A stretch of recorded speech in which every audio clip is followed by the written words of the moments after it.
means, please?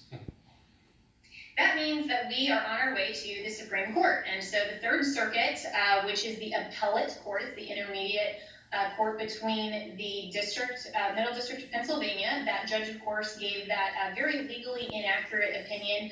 Then we appealed. The Third Circuit granted that appeal. They will decide if they want oral argument. And then, of course, whoever loses at that stage, I'm sure, will be appealing up to the Supreme Court. And this is the 14th Amendment argument, I believe, equal protection under the laws, different standards in Philadelphia than, say, in the suburbs of Harrisburg, right? Yes, well, I want to be clear that we appealed initially just on the very narrow question of the judge denying our ability to amend our complaint. And even though he put in a bunch of other things that decided on the merits on things, he hasn't even heard any evidence, he hasn't reviewed anything.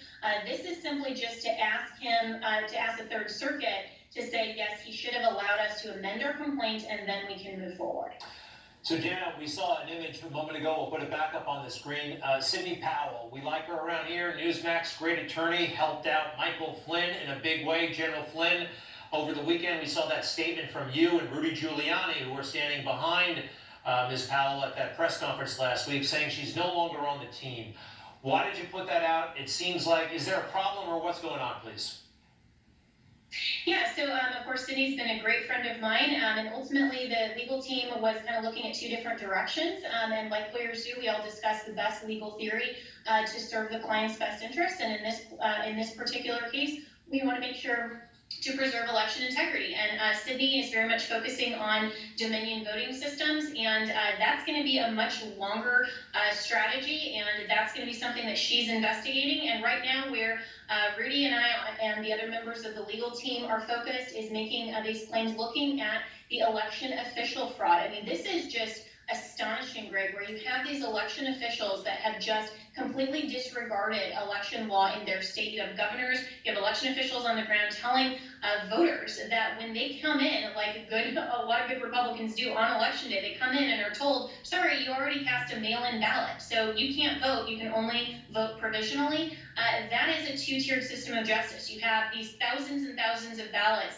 hundreds of thousands of ballots that are being counted in secret. You have naked ballots coming in where there's no security envelope with the ballot. I mean, you have so many different things and instances of voter intimidation. We have thousands of pages of witness affidavits on all of these different issues across 6 states. We are looking at that issue and focusing on that specifically because we do have a very narrow window here before December 14th, which is when the Electoral College votes, to make sure that we can get this strategy through. I think there are very significant questions on Dominion, why we have 28 states that have their voting systems, and I think that that's something that the legislature should contemplate, and I hope that Sidney is very successful in that work. Okay, so again, Dominion, just to be clear, the Trump team is not pursuing that. If something comes your way, great, but your focus and everything is on the issues you just mentioned, yeah. not Dominion, because there were problems raised with Dominion even before the election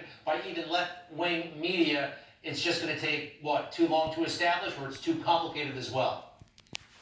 A little bit of both, and we even had Senators Klobuchar and Warren, who of course are Democrats, and no conservatives. They even expressed just last year problems that they had with Dominion. So I think that there are very significant questions that the American people deserve answers to, but that's just going to take a little more time. And so we are focused on behalf of the president and the campaign with the election official fraud, and so we have no intent at this time to put any of those claims in our current lawsuits. Which, by the way, Greg, just to clarify, we only have 3 lawsuits at this time. So we'll be bringing a few others in the coming days. But for all of the peanut gallery Democrats and reporters out there, they're trying to attribute lawsuits that still deal with election integrity issues, but are brought by really well-meaning people. They're trying to attribute those to us when those are not on behalf of the campaign.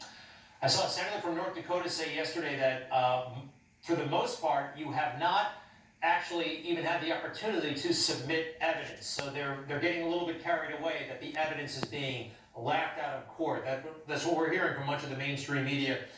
You actually the evidence hasn't even been in court, so it can't be laughed out. I mean, this is something that is ridiculous. If you look at the Pennsylvania District Court judge, there in federal court in the Middle District of Pennsylvania. His opinion actually made a judgment on the merits of our evidence when he hasn't even seen it. I mean, that's remarkable for a judge to pretend that he has heard all of this and make a judgment on it when he hasn't seen it. So, that's something, again, we're in front of the Third Circuit to try to amend our complaint to move forward with that, and we hope that they will rule as expeditiously as they took up the appeal.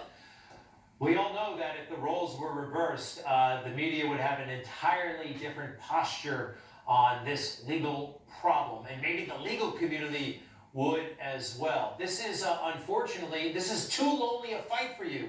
The establishment is not on your side, including a lot of Republicans, which I'm taking notes. I wonder if you are, or maybe you can't say, but I hope somebody is on your team, and I'm sure they are. Well, I would just like to say that I hope that every American, regardless of what candidate or party or anyone that you support or policy issue, America is all about free and fair elections. That's why our Constitution has these provisions to protect election integrity and specifically contemplated that there might be corruption or foreign influence. As Americans, we should all be on that same page. We should not rush to judgment. When you have, I mean, look at just one county in Michigan that 71% of their precincts have a discrepancy between their ballot totals and their voter roll totals. That is astonishing. That's something, and that's why the Michigan legislature is actually saying, yeah, we need to hold a hearing on this. We need to get to the bottom of this. That should concern every American. But when you're only focused on politics and you're only focused on the outcome, that's when people then ignore all of the evidence that they perceive as just pro-Trump. This is all about election integrity, not campaigning. Jenna, our thoughts and prayers are with you guys in a big way. Look, this is an opinion show, and I made it quite clear. I'm rooting for you guys. I support you guys.